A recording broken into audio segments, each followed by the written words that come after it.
I've had my battery for the Land Rover on charge for a good 24 hours now. It was absolutely dead, so green light means go. So I'm going to fit this battery, get the car started and get it up onto the ramps ready for the transfer box removal.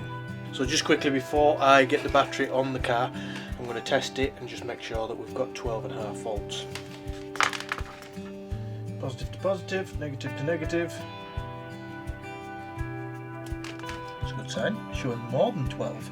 13.3. It has just been uncharged though, so it will drop down to 12.5. So that's good, that should start the car easily. Who fancies a cold start with a diesel?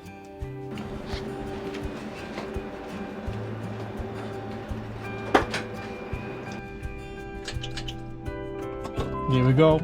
Wish me luck. Glow plug light on. Glow plug light off.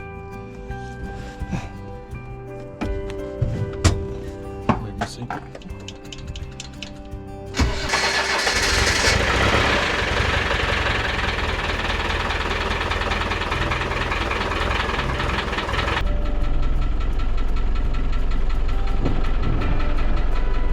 She's a good one.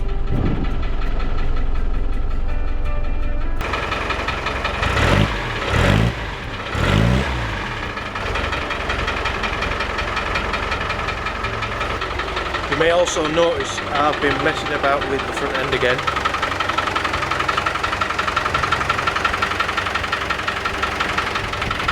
I've been buying again all these RDX style headlights. I'm just testing to see which I prefer.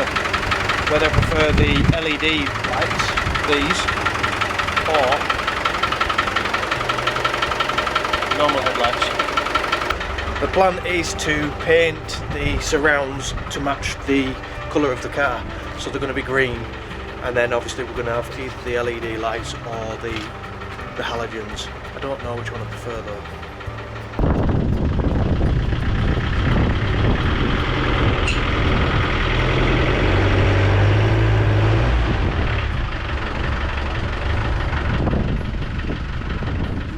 Okay, so the car is now up on the ramps and I've chocked it all, made sure it can't move. I'm not going to film all of this transfer box removal because I did it not so long ago and it's all on the videos. If you want to go back, have a look at them. You'll be able to see what's going on with that. This is now probably the third time that I've took the transfer box out and I don't plan on doing it again.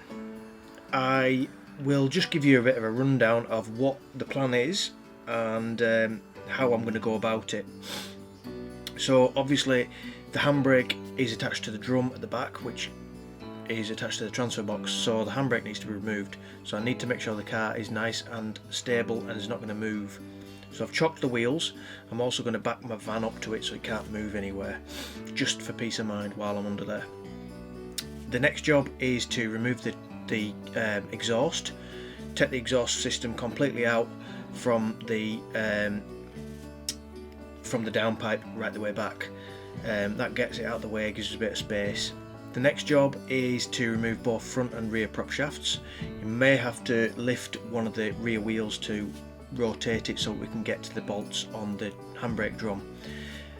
Then once they're out of the way, we can then start removing the transfer box. There's a bolt at the top, and there's also electrical connectors and breathers and high and low diff lock lever to disconnect. So it's all straightforward. If you've done it before, you'll know where everything is. I know where everything is, and I'm going to bag everything up just so I don't lose anything.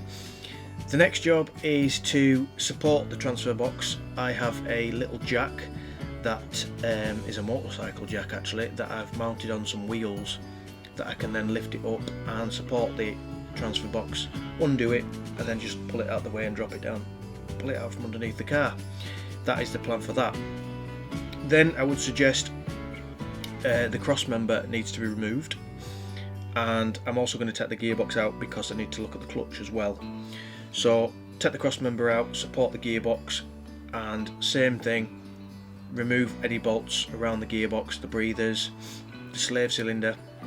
And a little trick with the bell housing bolts if you disconnect the fan, the viscous fan and the cowl, and get a jack under the front end of the engine, jack it up, that will give the engine a bit of leverage, and you can tilt it up so that the bell housing is lower, so you can get your arm in and undo the top bell housing bolts.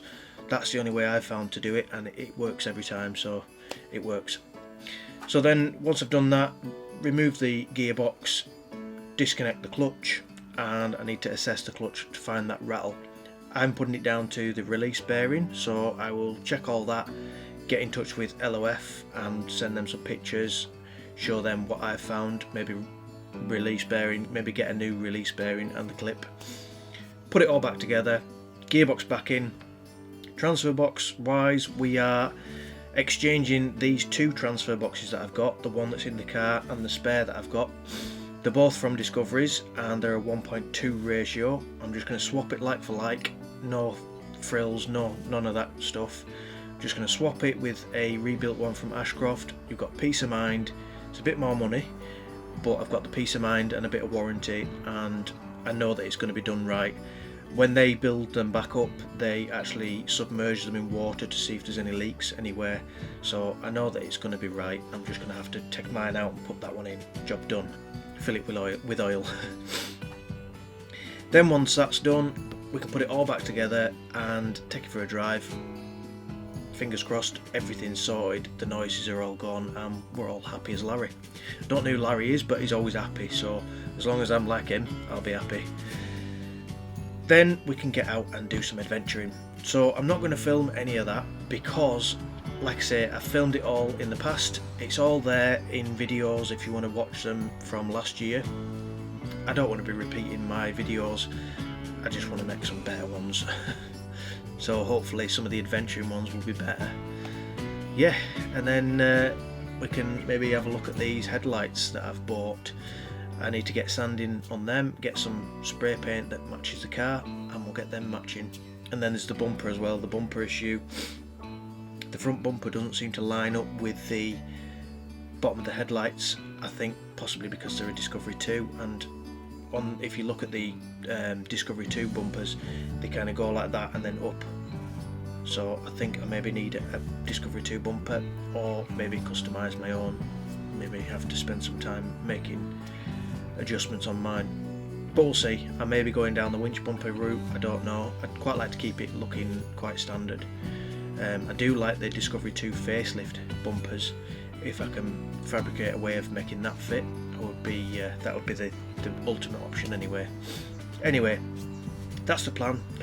Hope that you enjoy my videos and look forward to seeing some of the adventures instead of the car fixing.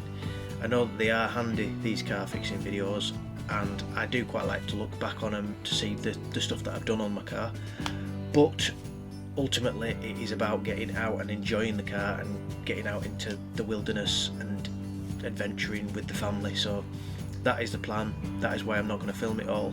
I just want to get on with it. So yeah, that's the story. Thank you very much for watching. Join me next time when hopefully, fingers crossed, it should all be back to normal. There may be a bit of a 2 or 3 weeks break from videos while I do all this, and I may film little bits in between. I don't know, we'll see how it goes. But yeah, anyway, thanks for watching. See you next time.